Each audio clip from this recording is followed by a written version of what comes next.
Many of the young people in the district, as a matter of fact, are pressing for conservation, environmental awareness, and changes in lifestyle, changes in transportation that would move us toward reducing global warming. An emphasis on transit rather than individual cars.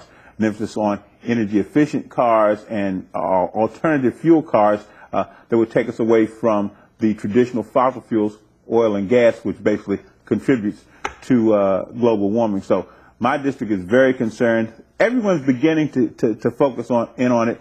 Al Gore's movie, An Inconvenient Truth, really demonstrate how our polar caps are melting. There are massive changes in store if we don't correct this problem. Let me give you one quick example. Maryland has 3,000 miles of shoreline, Eastern Shore, Ocean City, the beach. Well, if global warming continues, that beach is going to be underwater and surrounding communities as well. So that's the kind of consequence that we're afraid of. It's not going to happen next year or in the short term, but again, looking to younger generations, they may not have an Ocean City or Maryland shoreline to enjoy if we don't stop the global warming that's occurring. Okay, and another important issue is, how do you respond to critics that say there is no global warming? Well, there's really been a very strong scientific consensus at this point. An international panel has concluded that, in fact, there's scientific evidence to show the planet is getting warmer. And so there's not a lot of debate within the scientific community about this subject.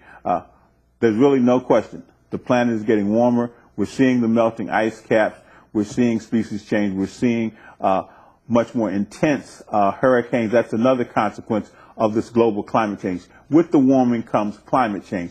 With the climate change comes severe hurricanes, other kinds of severe weather, such as we saw in the case of Hurricane Katrina. Okay, and many critics do point out to a recent ABC Washington Post poll that states that individuals in the United States want to do something about global warming, but they don't know what to do and how to do it, and they feel that Congress isn't stepping up to make sure that happens. Do you believe that?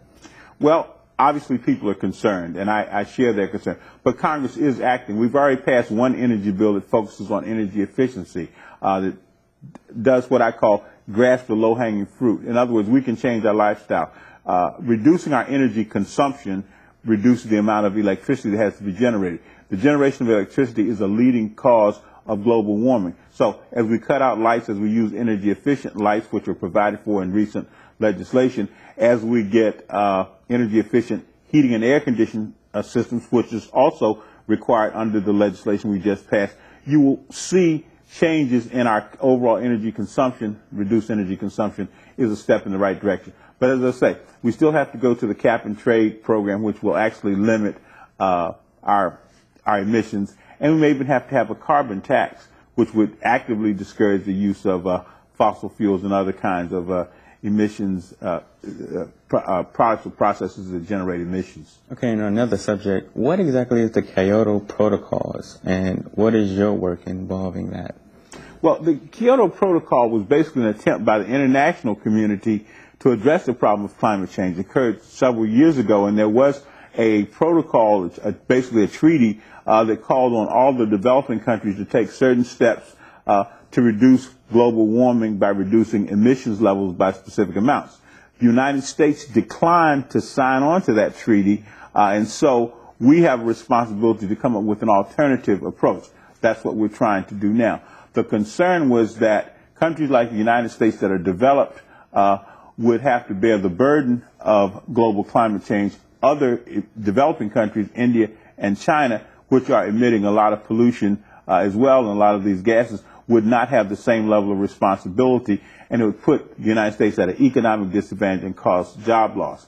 I disagree with that. I think this issue is so important that what the world is looking for is American leadership on the issue. We ought to be the ones to say, yes, we're going to cap our emissions. We're going to institute lifestyle changes within our country to help solve the problem. I think that will put a lot of pressure on these other countries to follow suit. If we don't do it, you can imagine China and India say, well, we're certainly not going to do it. All right. Congressman Alwyn, thank you so much for joining me here on Civics 101. I really appreciate it and hope you come back real soon. Well, thank you for having me. I've enjoyed it. Coming up, we'll have our Civics 101 pair panel and team, how young people view the topic of global warming.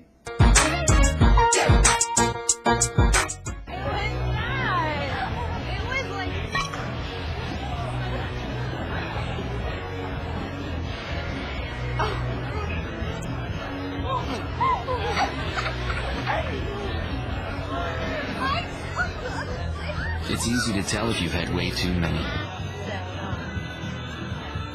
But what if you've had just one too many? Buzz driving is drunk driving. I am stuffed. After that meal, I have got to pass gas.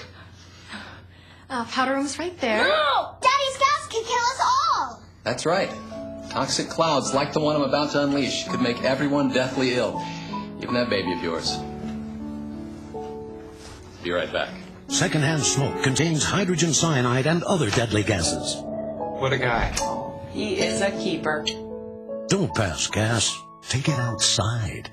Joining us now in the studio is our Civics 101 peer panel this week. Maddie Joseph, Managing Editor for Young DC. Ronald G. Jones, Political Analyst. Ari Lux, Mayor of the Junior Statesman Association. And Michael Clark, our local Washington, D.C. political analyst. Thank you guys for joining me here on Civics 101. How you guys doing? Doing good. Thank you for having us. Great. Now, earlier we heard Congressman Alwyn speak of global warming. What are you guys' thoughts on global warming? Ron? Well, I pretty much think that the facts don't lie. And being a scientifically minded person, they're just undeniable at this point. I mean, I definitely agree with what you're saying, Ron. I think that we're looking at a situation where we're looking at the extinction of a lot of animal species and possibly the human race, and it's not as far as we think. So I think this is definitely one of the most important battles of our generation. Mike, I'd also say that it's a problem that our community as a whole has to look at, and we all have to approach it thinking, what can we do to work together to reach a solution? Yeah, and it's one of those issues that, of course, needs a big national or international solution, but also there are a lot of things that you can do yourself to help. Walk more places, stop using your car, or unplug your chargers, as I was talking